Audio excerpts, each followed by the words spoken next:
Alrighty, so we got a short notice fight. Gavin Tucker filling in short notice versus Dan Ige. So Ige has a 5-inch reach advantage. Yeah, he's got a very long reach for his height. And for Gavin Tucker, this is a step up in competition. He's definitely due, and he doesn't have much time to prove it since he is 30, nearly 35. But deserving step up in competition for him. So yeah, should be an interesting fight. We'll break down the striking first. So for Ige, he's a very fast starter. He's usually at kickboxing range, and then he either blitzes in with a combination, or he'll just wait for his opponent to close distance, and then he'll plant his feet for a counter 2-3, or just, a similar combination to that. And for Gavin Tucker, he is a southpaw. He's probably more of a counter puncher in my opinion. He likes the counter 2, the 2-3. When he is on the front foot, he will use feints to set up his techniques. Also on the back foot, he'll use feints. So yeah, I like feints, and he does them very well. So yeah, he's also got a nice body kick, a nice high kick, nice straight knees that he'll hit to the body. And since he's in southpaw and his opponent is generally an orthodox, as most fighters are, he does have those techniques available to him. And with Ige being an orthodox, these will be available too. And he also has a nice teep to the body.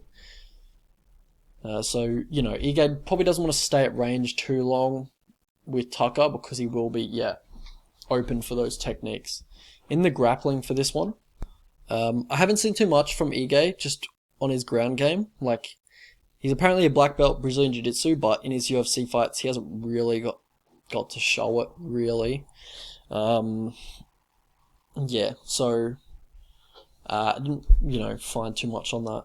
But for Gavin Tucker, he will use the clinch to relieve pressure, as he did in the Billy Q fight quite often.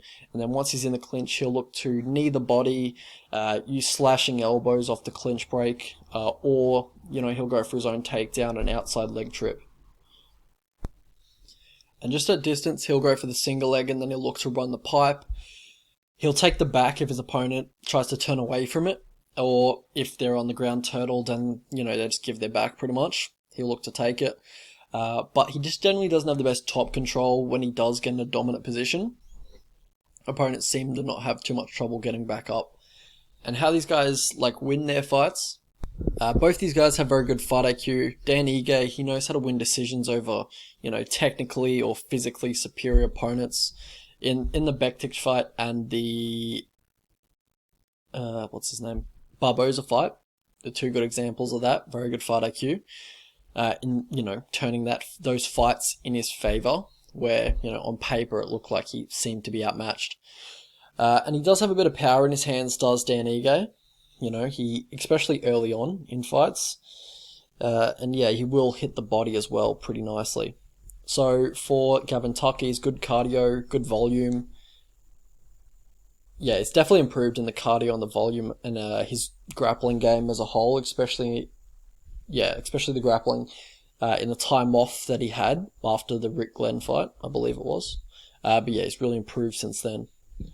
He also has nice trips in the clinch. He tends to have good success with those. How these guys lose their fights? So Ige, he generally just loses to strikers with, that have better hands than him, but also good takedown defense that can nullify his grappling game when his hands aren't working as well as he wants. So I'm talking about Calvin Kattar, Barboza, and Arce. So pretty much he had real trouble with those three guys, and they're just good strikers, good takedown defense, and he couldn't really implement either one of his games because, he's he's competent in both, but he's not excellent in either. You know what I mean? And that's what I'm talking about, how he uses his fight IQ to beat, these superior opponents like the Barboza one. Up for debate whether he did win the fight or not, but, you got to give it to him. He made it competitive. Alright, past the victory for these two.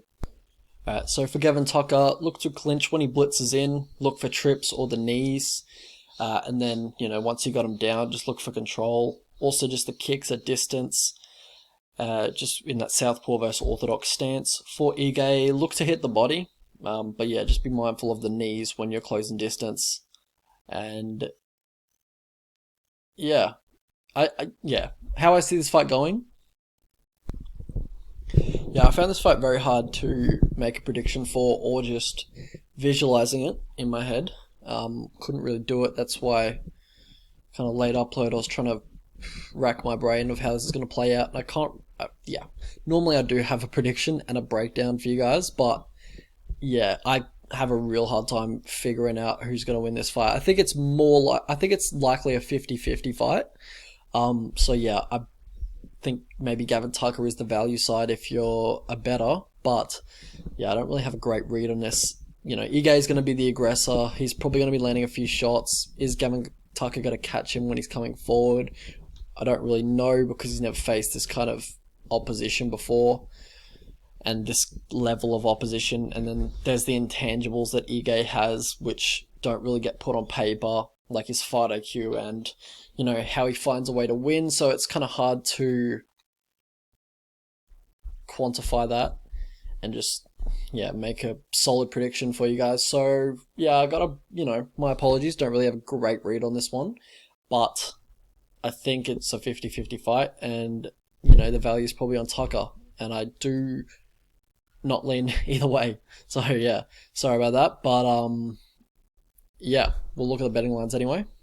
Alright, so it seems like the line's closing up now. I thought Gavin Tucker did open as like a decent underdog, which probably was the bet, but just didn't have a great read, so I didn't look to bet him at all. But this line's probably about right. It'll probably be a pick 'em by fight night, in my opinion. Sorry about that one, guys.